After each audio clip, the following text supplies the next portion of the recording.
back to my channel, my bold and the beautiful fans. Hopefully you're having a wonderful Hump Day Wednesday. We got a surprise visitor on screen, which we haven't seen in a while, and a whole lot of drama going on in LA. We're going to unpack it, but here's a couple of highlights. First, Wyatt is back to tell Bill he's leaving town. Lee calls Poppy a gold digger, and Eric, congratulations to him, learns of his release. So, without any further ado, let's go ahead and unpack this January 17th drama on The Bold and the Beautiful. Oh, let's start off over at the hospital. We're in Finn's office, and Finn is embracing his wife, Steffi, offering her a sense of security. They reflect on the chaotic events of their lives, but choose to focus on the positive. Now, Steffi expresses her gratitude for Finn's miraculous abilities, especially in bringing her grandfather back to life. They share a tender moment, and Steffi is showering Finn with praise for his incredible and amazing qualities. And thank goodness they're not talking about this Xander Thomas situation for a change. So meanwhile, in Eric's hospital room, he's getting restless. He's ready to go home, but is delighted to see RJ and Luna visiting him. He's expressing his eagerness to get out of there and reunite with Donna.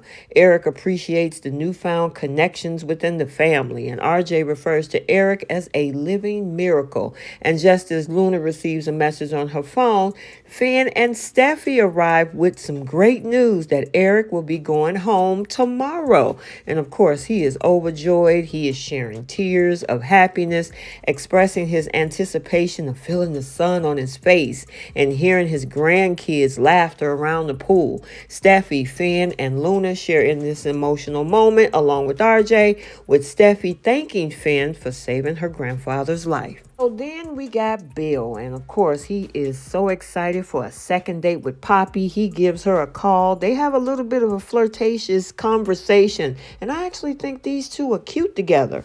Wyatt, which we haven't seen in a while, arrives over at the beach house, and yeah, he got some news. He's contemplating a change, possibly moving out of the beach house or even leaving LA. And obviously, this is the Bold and the Beautiful production exit strategy for him, because for a while we didn't know what happened to him.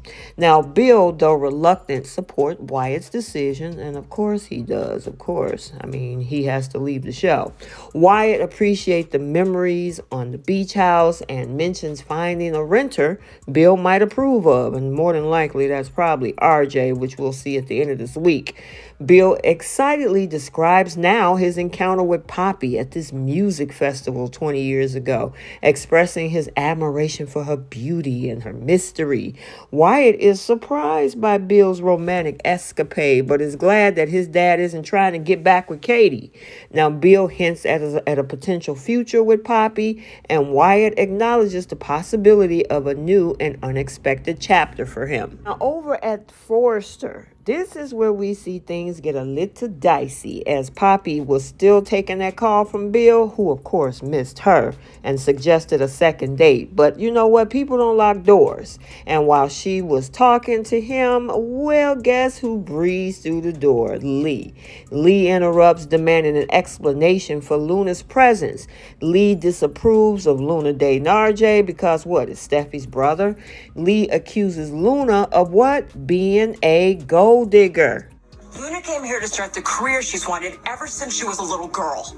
She set her eyes on RJ the second she walked in that door. Why? I guess that old saying has merit. Like mother, like daughter. Are you done? Actually, no.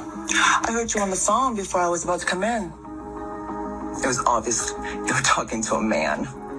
I even knew before I heard you call him Bill. Another lonely, wealthy suitor, or should I say, sugar daddy? I don't appreciate this judgmental attitude. You have made this villain version of me, this calculating, a gold digger now, I guess, who only thinks of herself. That sounds about right. Especially when it comes to men. It's always the same pattern. He has to be strong, handsome. But his number one qualification? He has to have money. Lots of it. So you can keep selling your hippie clothes at festivals instead of getting a real job. Lee, I don't know if you are aware, but pretty much majority of the women on TikTok are talking about 6 feet, six figures, and other 6 inches. So I don't know why that's something new to you. But anyway, not saying that it's either right or wrong, but I just had to mention that. She's going on, calling this girl a gold digger. And Lee believes Poppy followed the same pattern and judges her sister for not having a real job. I think maybe you should go find you some business, Lee. Go find you a man. Maybe you won't act like you got a stick up your butt. Anyway, Luna arrives, revealing that Lee called her a gold digger. The two mother and daughter bond over the frustration with Lee's judgment, and of course, emphasizing their heart's guides to their choices. I'm telling you, this is a whole different scenario. At first, we had everybody not wanting Hope to date Thomas, and then we got Lee not wanting her sister and her niece not to date Bill, which she don't know what Bill. We know it's Bill Spencer, but she also don't want Luna dating RJ.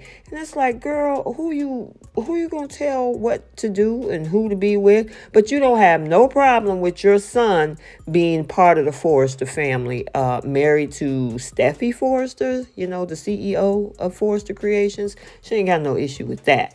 Anyway, this is going to be an interesting dynamic to see how this unfolds, especially if it comes to find out that Luna is actually Bill Spencer's daughter. Okay, so there you have it. And I got a question for you guys. So jump down in the comment section. What do you think about Wyatt leaving town? I wish they could have kept him around. It would have been interesting to give him a new storyline. But I guess since Felonious Flo has left, which probably should have been part of the story with Xander coming back, it would have been interesting to tie them two together. What about Lee calling Poppy a gold digger? I mean, do you think she's right? Or should Lee go find her some business and possibly a man too? And then Eric is getting out of the hospital. This has been a very long storyline going all the way back to September and look like it's finally coming to an end now about 4 months later. So let me know your thoughts. Also stick around. Go over there and check out the Young and the Restless recap for today. It looked like it might be over for Danny and Christine because, yeah, she wasn't happy about that kiss. Make sure you like, comment, and subscribe to this channel. Turn on your notification bell so you'll be notified every time that there's a video or posting completed. And until the next one, we'll see you soon. Bye, guys.